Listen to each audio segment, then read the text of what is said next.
tan bueno estar juntos en la iglesia. Y como ustedes ya saben, estamos en una temporada aquí en la vida de la iglesia donde Dios está haciendo lo milagroso en una escala tan increíble día tras día, como historias diarias de cómo Dios está trabajando en tal poder.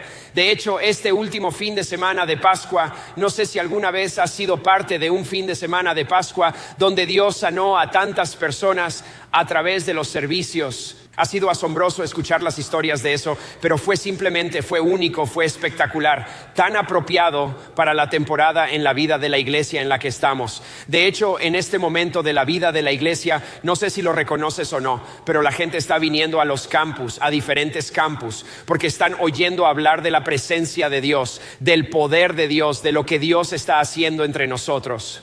Por ejemplo, el fin de semana pasado, una familia, no solo una persona, una familia voló desde Alaska para participar en los servicios del fin de semana de Pascua porque el padre tiene cáncer en el esófago. Y él dijo, tú sabes, he tenido cirugía, pero realmente necesito un toque milagroso del Señor. Así que vinieron no solo para participar en el servicio, sino específicamente para que se orara por él, para que Dios lo sanara. Ya que estaban aquí, nos dieron una actualización. Ya que está aquí, ha tenido un dolor increíble a través de este proceso. Tiene que tener parches en la garganta, tiene que tomar analgésicos para poder descansar y dormir. Desde que está en el servicio no ha tenido que tomar ningún medicamento para el dolor o usar los parches. Así que está anticipando que Dios ha sanado totalmente su cuerpo, lo cual es tan emocionante. Pero solo quiero darles una muestra de algunas de las historias que han llegado en el último par de días, porque ustedes necesitan saber lo que Dios está haciendo. Esta persona, su nombre es Maddie, ella escribe esto. Fui a casa a una cita rutinaria para que me pusieran nuevos lentes de contacto.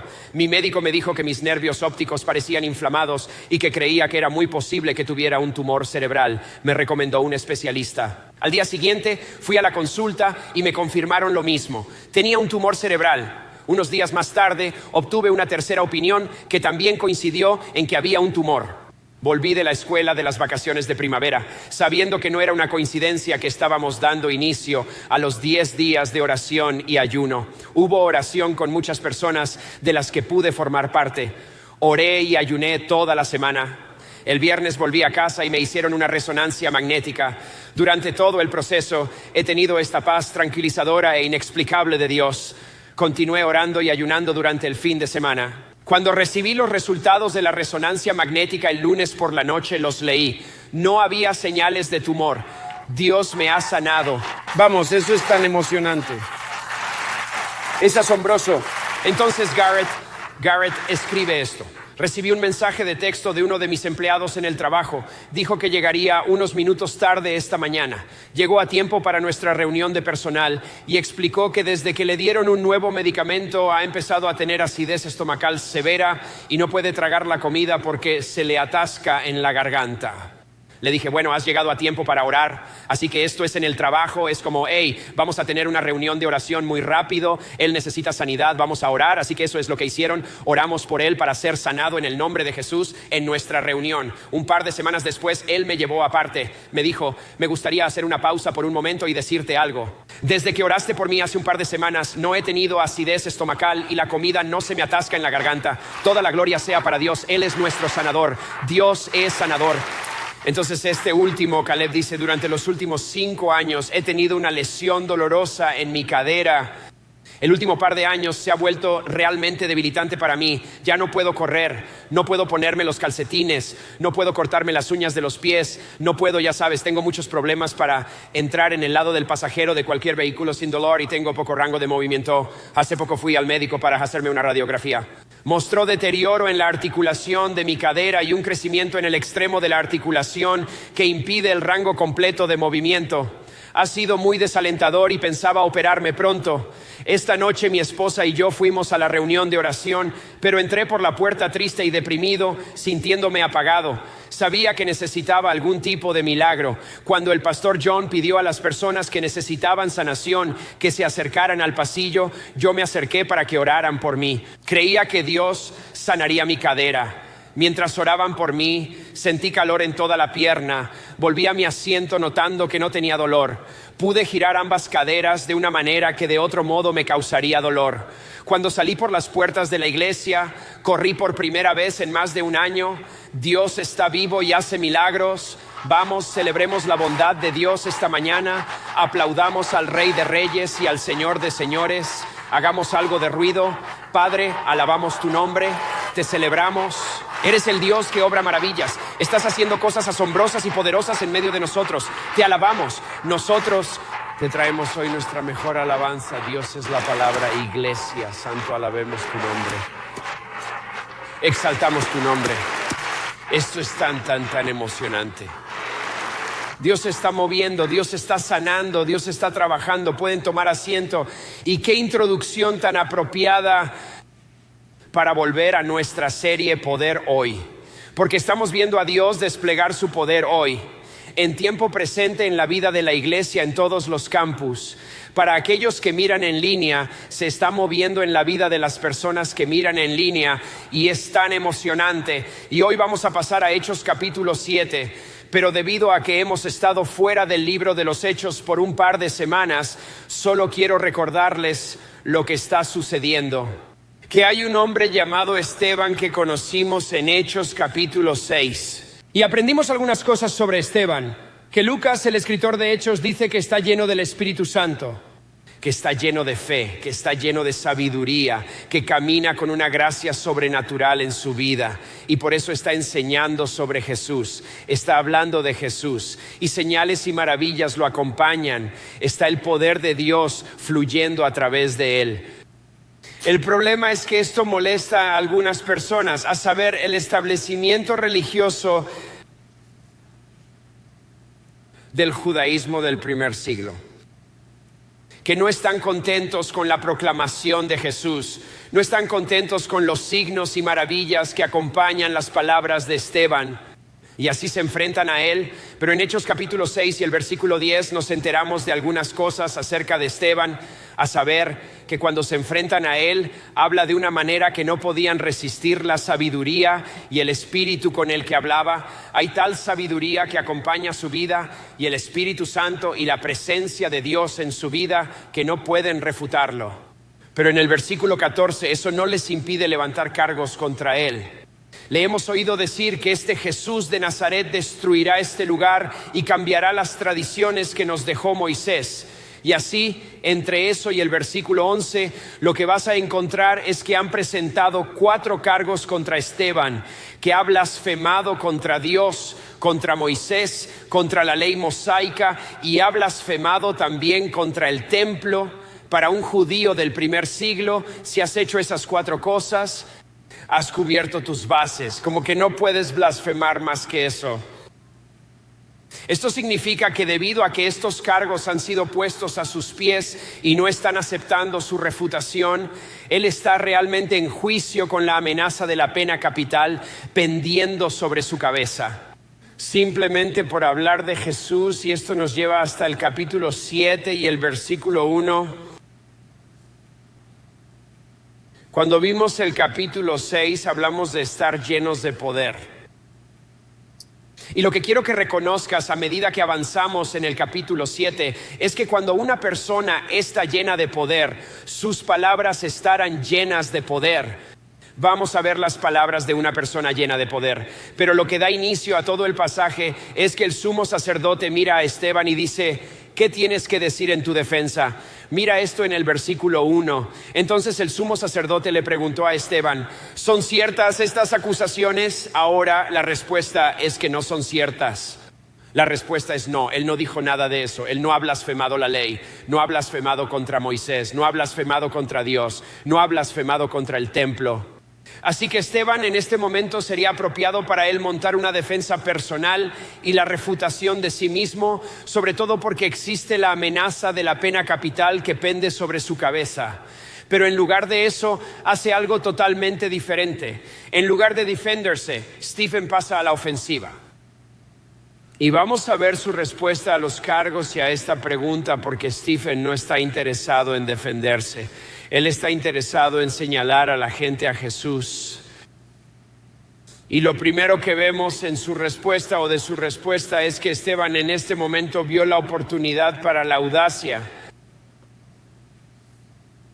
Esteban vio la oportunidad de ser audaz. Mira el versículo 2. Él dice, a esto él respondió, hermanos y padres, escúchenme. En otras palabras, tengo una historia que contar, pero vamos a descubrir que no es una historia sobre él. Es una historia para ellos, que sabe que necesitan oír ciertas verdades, y por eso dice, hermanos y padres, escúchenme, que Esteban está lleno del Espíritu Santo. Esteban está caminando en el poder del Espíritu Santo, y en este momento él está haciendo lo que cada cristiano se le dice que haga por Pedro en el primer capítulo de Pedro 3, en el versículo 15. Pedro dice, estén siempre preparados para responder a todo el que pida razón de la esperanza que hay en ustedes, que en cualquier momento que usted y yo debemos estar listos. Que cuando alguien diga, ¿sabes qué? He notado esto en tu vida. Cuando alguien dice, ¿por qué haces esto? Cuando alguien dice, oh, ¿por qué no vas allí? O alguien dice, oh, ¿en serio no ves eso? Sabes, deberías ser capaz en ese momento de reconocer, vale, esto es una oportunidad. Esta es una oportunidad para que yo sea audaz por la causa de Cristo. ¿Qué voy a decir? ¿Estoy preparado? Mi pregunta es, ¿estás listo? Stephen está listo. Pero la razón por la que está listo no es una coincidencia. No es que él sabía que este momento iba a venir desde hace mucho tiempo y estudió. En cambio, estaba preparado para este momento por estar lleno del Espíritu Santo. Mira Hechos capítulo 6 y versículo 5. Esteban, un hombre lleno de fe y del Espíritu Santo. Aquí está la cosa. Esteban estaba lleno del Espíritu, así que estaba listo para la oportunidad.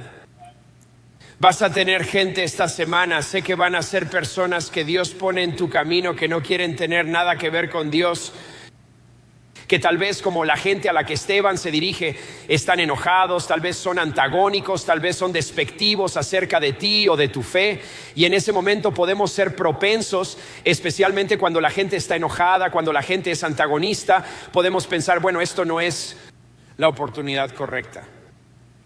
Esta no es la oportunidad que yo quisiera. Esta no es la oportunidad. Creo que esto es ciertamente, si le preguntas a Stephen, ¿preferirías presentar el evangelio a alguien que es como, dime qué debo hacer para ser salvo? O la gente es como, que están dispuestos a matarte. ¿Cuál elegirías? Creo que Stephen elegiría la primera categoría. Pero Stephen no elige en el momento. Stephen dice, ¿sabes qué? No me corresponde a mí elegir la oportunidad. Es mi trabajo entrar en la oportunidad. Es mi trabajo decir, Dios, estoy listo. Y aquí está la cosa. La manera en que reconoces la oportunidad es estando lleno del Espíritu Santo. Si no estás lleno del Espíritu Santo, no verás la oportunidad por lo que es. No la verás. Y Esteban, puedes preguntarte bien en este momento cómo hace lo que hace, porque mientras caminas por este pasaje es alucinante todas las cosas, las conexiones que hace y las cosas que les dice, y te preguntas, bueno, ¿de dónde sacó todo eso? Se aferró a la promesa de Jesús. Jesús dijo, no tienes que preocuparte cuando la gente es antagonista, cuando la gente te quiere hacerte daño o no les gustas. No tienes que preocuparte por eso, porque Lucas capítulo 12, versículo 11, Jesús dice, cuando los lleven a comparecer ante las sinagogas, los gobernantes o las autoridades, es decir, para ser juzgados, no se preocupen de cómo van a defenderse o qué van a decir, porque en ese momento el Espíritu Santo les enseñará lo que deben responder. Esta es la cuestión. Podemos mirar una situación, podemos mirar a una persona y decir, oh, ellos no están listos, no están interesados, están enfadados, están emocionalmente cargados, y podríamos malinterpretar eso como Dios no está trabajando en este momento, esta no es una oportunidad que deba aprovechar. Pero ¿cuántos de ustedes saben que lo que ven en la superficie no cuenta toda la historia?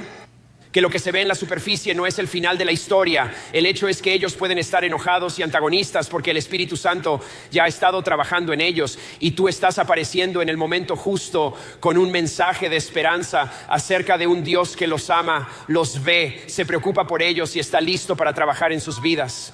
Pero tienes que ver una oportunidad de audacia para proclamar audazmente las buenas nuevas acerca de Jesús. Aquí está la cosa.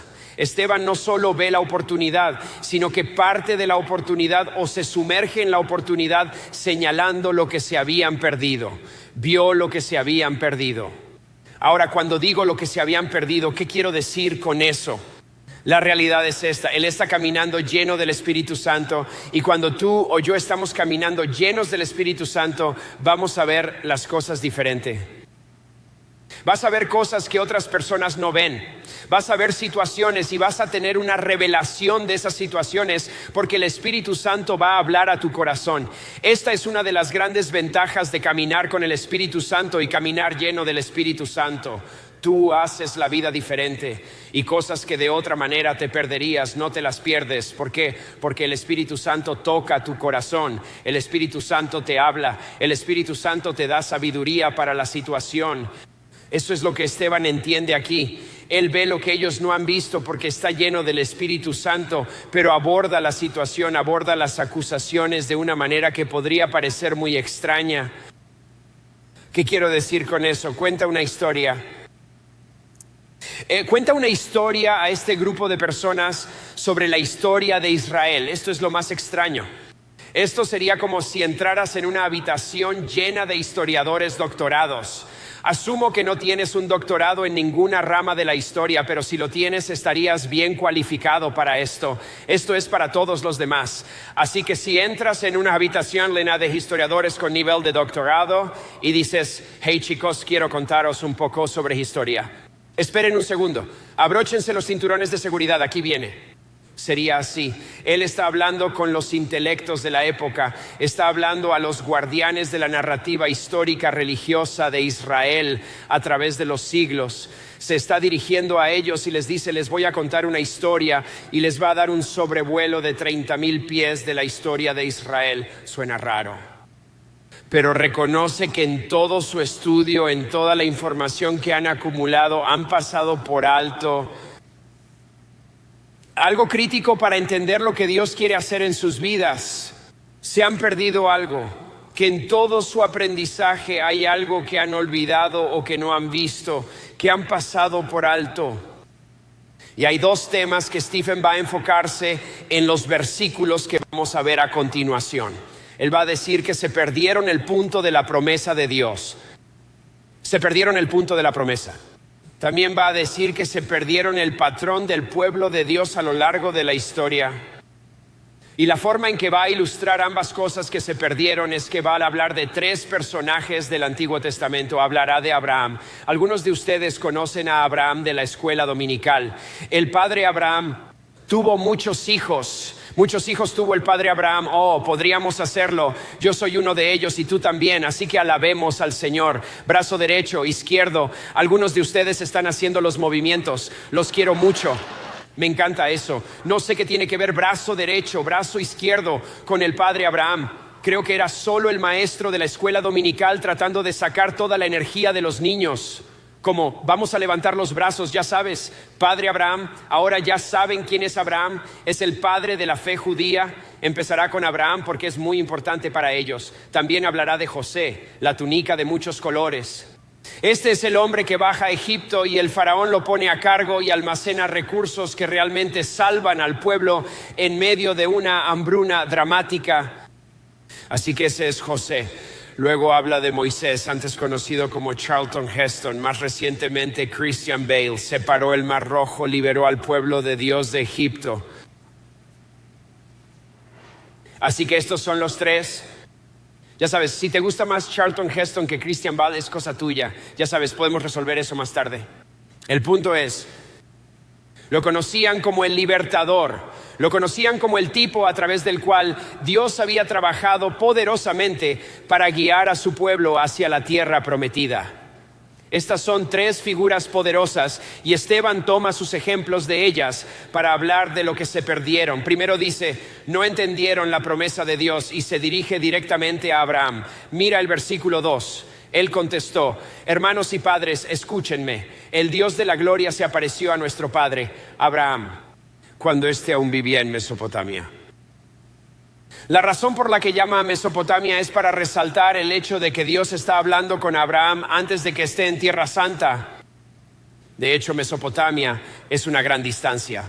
Abraham ni siquiera vive cerca de la tierra, pero en el pensamiento popular y en el pensamiento de aquellos a los que Esteban está hablando, la promesa era el terreno, la promesa era el templo. Esteban dice, no. Dios está obrando antes de que la tierra esté habitada, antes de que ustedes tengan la tierra. De hecho, cuando miras el versículo 5, mira lo que dice. Él no le dio ninguna herencia aquí. No tenía herencia en la tierra, ni siquiera suficiente tierra para poner su pie, pero Dios se lo prometió. Dios está hablando promesas a Abraham, aunque no está en la tierra prometida, aunque no está en la tierra santa. Él ya está hablando con Abraham y quiere que estos chicos reconozcan que la promesa de Dios no está atada. El objetivo final no era una propiedad. El objetivo final no era el templo no estaba destinado a ser una institución permanente. Ellos han atado todas sus esperanzas religiosas. Lo que han dicho es que tenemos una conexión especial con Dios porque vivimos en la tierra prometida y tenemos el templo y por lo tanto eliminó la necesidad de Jesús. Stephen dice que esa no era la línea de fondo de la promesa de Dios. No se trataba solo de la tierra, no se trataba solo del templo. Esas cosas apuntaban a algo más grande. Por eso cita a Isaías 66. Cuando bajas al versículo 47, dice: pero fue Salomón quien construyó una casa para él. Sin embargo, el Altísimo no habita en casas construidas por manos humanas. Dios no puede ser encajonado, Dios no puede ser contenido. Ese lugar donde adoras, les dice, el templo, es especial, pero no era el objetivo final, que la promesa de Dios no era en última instancia sobre un pedazo de propiedad, es que iba a tomar residencia en las personas. Es por eso que lo que Pablo dice es tan significativo en 1 Corintios. Pablo dice: ¿no te das cuenta que tu cuerpo es el templo del Espíritu Santo que vive en ti y te fue dado por Dios? Dios ha prometido hace mucho tiempo que iba a tomar residencia entre su pueblo. Ellos pensaron que eso sería alojado en el templo debido a su dureza de corazón. Ellos no vieron el hecho de que Dios quería tomar residencia en el Os, que Jesús vino a abrir la puerta para que el Espíritu Santo habitara en cada persona. Y así, si eres hijo de Dios, el Espíritu Santo vive en ti. Bien se ha dicho que en el Antiguo Testamento Dios tenía un templo para su pueblo, pero en el Nuevo Testamento Dios tiene un pueblo para su templo. Dios vive en ti. No habían entendido la promesa, pensaban que era la tierra, pensaban que era la construcción del templo, pero se trataba de que Dios se instalaría en su pueblo y Jesús haría el camino. Pero no solo se habían perdido eso, también se habían perdido el hecho de que había un patrón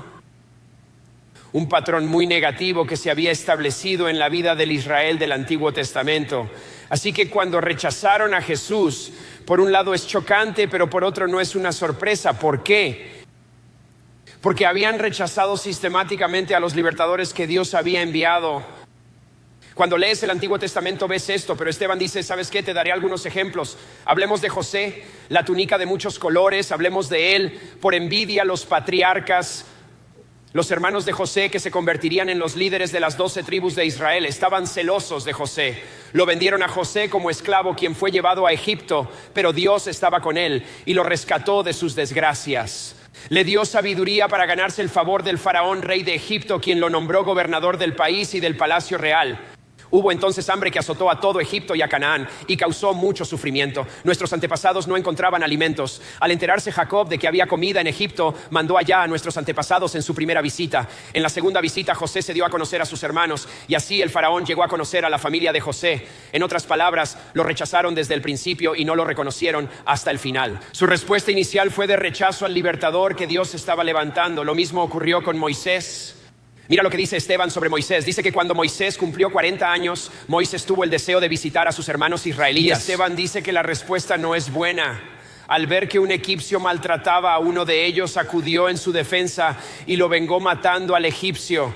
Moisés suponía que sus hermanos reconocerían que Dios iba a liberarlos por medio de él, pero ellos no lo comprendieron así. No lo reconocieron. Esteban está diciendo: está bien, tienen que entender que se están perdiendo el hecho de que Dios está hablando, Dios está guiando, Dios te está enviando gente, lo ha estado haciendo durante siglos, pero tenemos un patrón de perdernos lo que Dios está haciendo. Tenemos un patrón y ni siquiera estás viendo el patrón, ni siquiera estás viendo el problema dentro de la historia de esa nación. Una y otra vez hacemos esto, así que no es sorpresa que estemos haciendo esto con Jesús. No es ninguna sorpresa que esto esté sucediendo ahora porque sigues haciendo eso. Así que Esteban llega al final de este punto. Ha hablado de José, ha hablado de Moisés y mira lo que dice directamente a ellos. Tercos, Esteban tiene un toque suave para predicar, por cierto. Duros de corazón y torpes de oídos, ustedes son iguales que sus antepasados. Siempre resisten al Espíritu Santo. ¿A cuál de los profetas no persiguieron sus antepasados? Ellos mataron a los que de antemano anunciaron la venida del justo y ahora a este lo han traicionado y asesinado. Ustedes que recibieron la ley promulgada por medio de ángeles y no la han obedecido. Esteban dice, te has perdido el patrón, así que no es de extrañar que te perdiste el Mesías. Que Dios envió, este es el cumplimiento de que José era un tipo de Moisés y era un tipo de... Ellos no eran lo máximo. Él estaba enviando un redentor. Y aún así, porque has establecido un patrón de rechazar a donde Dios está guiando, rechazando lo que Dios está hablando, rechazando a quien Dios está enviando, ahora has rechazado a Jesús. Y hay un poderoso principio espiritual en lo que Esteban está diciendo aquí. Que si alguno de nosotros se siente cómodo silenciando la voz de Dios, llega un momento en que ya no escucharemos la voz de Dios. Que a medida que te sientas cómodo permitiéndote a ti mismo silenciar la voz de Dios. Oh, Dios puso su dedo en esa relación y dijo, no persigas eso, la forma en que estás haciendo esto está mal, lo estás haciendo mal, durmiendo con tu novia, ese no es mi plan, no es lo mejor para ti. Y dijiste, no quiero escuchar esa voz y la rechazaste, no quiero escuchar eso. O Dios dijo, Dios habló a tu corazón sobre un hábito y dijo, ¿sabes qué? Esto se ha convertido en un elemento básico en tu vida y no pertenece a tu vida, no te está ayudando, no te está acercando a mí, te hace daño, quiero que te deshagas de él y lo rechazaste. O puede ser que haya resentimiento en tu corazón, hay amargura por una situación, sucedió hace mucho tiempo y lo has cargado, sigues cargándolo y Dios dice, déjalo, suéltalo, entrégamelo, necesitas soltarlo y sigues aferrándote a ello. Si te aferras a lo que Dios te ha dicho que sueltes, no puedes experimentar la libertad que Él tiene para ti. Si no lo dejas ir, no puedes conocer la plenitud que Él tiene para ti. Dios quiere que conozcas la plenitud. Dios quiere que conozcas la libertad. Dios quiere que conozcas la plenitud de su obra en tu vida. Pero no puedes conocer la plenitud de lo que Él quiere hacer en ti si no escuchas lo que Él te está hablando. Y lo triste es que llega un momento en que ni siquiera reconoces la voz de Dios. Ni siquiera sabes, ¿está hablando Dios? No está hablando, estás confundido y todo se reduce al hecho de que has permitido que tu corazón se endurezca. Puedes permitir que tu corazón se endurezca. Entonces lo que el escritor de Hebreos dice, mira esto en Hebreos capítulo 3. Recuerden lo que dice, cuando oigan hoy su voz, no endurezcan el corazón, como lo hicieron los israelitas cuando se rebelaron. El patrón de Israel es un cuadro de lo que puede pasar en la vida de cualquier persona. Que si no respondes a la voz de Dios en algún momento no puedes reconocer la voz de Dios porque te has vuelto tan cómodo dejando de lado la voz de Dios. Y esto es particularmente urgente para las personas en este lugar que han venido a cualquiera de los campus y no tienen una relación con Jesús. No estoy hablando, has escuchado el evangelio, tal vez creciste en un hogar cristiano, has estado alrededor de las cosas de Dios, has estado alrededor lo suficiente como para saber de Él, pero nunca has pisado el precipicio de una relación con Él donde dices, no solo sé de Él, lo conozco. Pero debido a tu familiaridad con las cosas de Dios, porque has escuchado el mensaje y escuchado el mensaje y escuchado el mensaje, cada vez que lo escuchas se vuelve un poco menos conmovedor. ¿Por qué? Porque hay una dureza desarrollándose en tu corazón y para ti llegar a un día, a menos que respondas a lo que Dios está hablando, a menos que respondas a cómo Dios te está llamando, llegar a un día donde ya no podrás escuchar su voz y todo habrá terminado. Stephen dice, el principio que ves en el Israel del Antiguo Testamento es que ellos permitieron que se desarrollara un patrón en sus vidas que finalmente les impidió ver a Jesús por quien es. Si queremos ver a Jesús por lo que es, si queremos que su poder actúe en nosotros y queremos avanzar en el plan de Dios para nuestras vidas, entonces cada vez que Él habla, tenemos que ser rápidos para responder, porque Él siempre está hablando. Así que Esteban, que vio la oportunidad de audacia. También vio lo que ellos se habían perdido, pero esto es poderoso. También vio la gloria de Dios. Vio la gloria de Dios. Así que ahora ha acusado en su juicio, les ha dado vuelta a la tortilla y ha acusado a la nación. Acusó al sistema religioso. Él dijo: te has perdido lo que Dios estaba haciendo, y su respuesta es ira. Mira el versículo 54. Al oír esto, rechinando los dientes, se enojaron mucho contra él. Pero Esteban, lleno del Espíritu Santo, fijó la mirada en el cielo y vio la gloria de Dios y a Jesús de pie a la derecha de Dios. Veo el cielo abierto, exclamó, y al Hijo del Hombre de pie a la derecha de Dios. Entonces ellos, gritando a voz en cuello, se taparon los oídos y todos a una se abalanzaron sobre él. Lo sacaron a empellones fuera de la ciudad y comenzaron a apedrearlo. Si no conoces, la lapidación es una antigua forma de ejecución. Cuando lo sacaron del monte del templo, fuera de la puerta, probablemente encontrarían un precipicio de unos 3 metros y lo arrojarían por el precipicio con la esperanza de que se lastimara, probablemente se lastimara, no pudiera tener mucha movilidad, y entonces comenzarían a arrojar piedras por esa cornisa con la esperanza de que muriera muy pronto, pero también con la intención de prolongar la agonía. Y así arrojaban piedras a la víctima hasta que le arrancaban la vida. Esteban es apedreado fuera de la ciudad. Los acusadores encargaron sus mantos a un joven llamado Saulo. Mientras lo apedreaban, Esteban oró: Señor Jesús, recibe mi espíritu. Luego cayó de rodillas y gritó: Señor, no les tomes en cuenta este pecado. Y cuando hubo dicho esto, murió. Ahora, algunos de ustedes pueden no estar acostumbrados a ese lenguaje de las Escrituras. Ese lenguaje es un eufemismo para la muerte. Stephen no es pacíficamente quedarse dormido, pero es pacíficamente entrar en la eternidad. Es interesante ver a este hombre, Esteban, y está al final de su vida, le quedan segundos en su vida en esta tierra y se mantiene firme. Habla con la verdad, está hablando con Jesús, está viendo la gloria de Dios, está perdonando a sus enemigos. Solo te pregunto, ¿cómo es eso posible?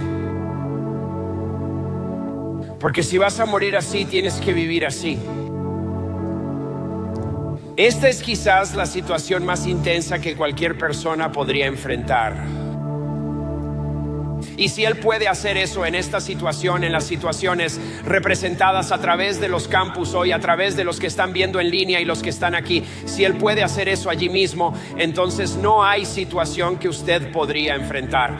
Y me doy cuenta de que hay algunas temporadas difíciles aquí. Puede haber gente y te sientes como si estuvieras en contra. Puedo decirte que puedes estar en contra de eso, pero puedes sentir la presencia de Dios, la paz de Dios, el poder de Dios. Puedes caminar en la gloria de Dios en medio de ese momento de prueba. Eso es posible, iglesia. Dios no quiere que vayas solo. Quiere darte una paz sobrenatural como la que tiene Esteban en este momento. ¿Cómo vive él así? ¿Cómo puedes vivir así? La respuesta es que no es un misterio. De hecho, está claramente en el texto. De hecho, es el final de este pasaje de las Escrituras. Capítulo 7, versículo 2. Esteban comienza esta narración diciendo estas palabras. Él contestó: hermanos y padres, escúchenme, el Dios de la gloria se apareció. ¿Dónde comienza su relato de la historia? Empieza por la gloria de Dios, porque para él todo gira en torno a la gloria de Dios. La historia de la nación de Israel trata de la gloria de Dios. La historia misma trata de la gloria de Dios. Y la vida de Esteban es acerca de la gloria de Dios. Él reconoce que de eso se trata todo, de eso se trata la vida, de eso trata la narrativa de la redención. Todo gira en torno a la gloria de Dios. Así que no debería sorprendernos que cuando llegamos al capítulo 7, en el versículo 55, dice: pero Esteban, lleno del Espíritu Santo, fijó la mirada en el cielo y vio la gloria de Dios y a Jesús de pie a la derecha de Dios. El principio es este: verás la gloria de Dios cuando vivas para la gloria de Dios. Verás la gloria de Dios. No sé cuál es tu historia, pero Dios quiere mostrarte su gloria en formas que no puedes ni empezar a imaginar. Pero eso no sucede a menos que tu vida sea cerca de la gloria de Dios, porque solo la verás si vives para eso. Así que supongo que la pregunta sería: ¿qué significa vivir para la gloria de Dios? Y mirando a Stephen, tenemos un buen ejemplo. Cuando volvemos al capítulo 6, ¿qué aprendimos sobre Esteban y qué vemos aquí? Oh, bueno, ahí vamos. Son muy rápido allí. Todos los que estaban sentados en el consejo fijaron la mirada en Esteban y vieron que su rostro se parecía al de un ángel. Pero en el versículo 55 del capítulo 7, ¿qué dice? Dice que vio la gloria de Dios, pero él era, también menciona de nuevo, Lucas no puede dejar de conseguir en una mención más de la forma en que vivió Stephen. Vivió lleno del Espíritu Santo. La idea de estar lleno del Espíritu Santo es ser conducido, ser guiado, ser dominado. Así que aquí está la cosa: Esteban vive de una manera en la que está totalmente rendido al Espíritu Santo. Su vida no se trata de él, su vida es acerca de lo que Dios quiere hacer en él y lo que Dios quiere hacer a través de él. Si dices estoy lleno del Espíritu Santo, pero tu vida no está completamente rendida a Dios, no estás tan lleno como necesitas estarlo, porque Dios quiere que estés completamente rendido a Él, porque es cuando una persona está completamente rendida a los propósitos de Dios, al plan de Dios y al poder de Dios, que ellos ven la gloria de Dios. Esteban vio la gloria de Dios porque estaba totalmente rendido, porque estaba lleno del Espíritu Santo. Es interesante. Hay una frase muy singular en estos versículos finales. Dice que Esteban miró al cielo y ¿qué dijo? Dijo: veo al Hijo del Hombre de pie a la derecha del Padre. ¿Por qué es interesante? Porque uniformemente en el Nuevo Testamento se habla de que Jesús está sentado a la derecha del Padre, porque cuando terminó su obra en la cruz y resucitó de entre los muertos, se sentó. Fue una señal de que está terminado, hecho, cumplido. Pero en este momento, mientras Esteban, el primer mártir cristiano, está muriendo, siendo ejecutado bajo falsos cargos por identificarse con Jesús, Esteban dice: veo a Jesús de pie. Esta es la imagen. Jesús se levanta para tomar a los suyos. Jesús dijo esto: si me reconoces ante la gente, yo te reconoceré ante mí. Padre en el cielo. ¿Sabes lo que está diciendo? Jesús está diciendo: oye, Esteban, conoce a Dios Padre. Eso quiero. Padre en el cielo. Dios, quiero que conozcas, Padre, quiero que conozcas a Esteban. Es un hombre que está lleno del Espíritu Santo. Ha vivido una vida encendido. Ha seguido tu plan. Ha amado a tu pueblo. Ha estado apasionado por el llamado que pusiste en su vida.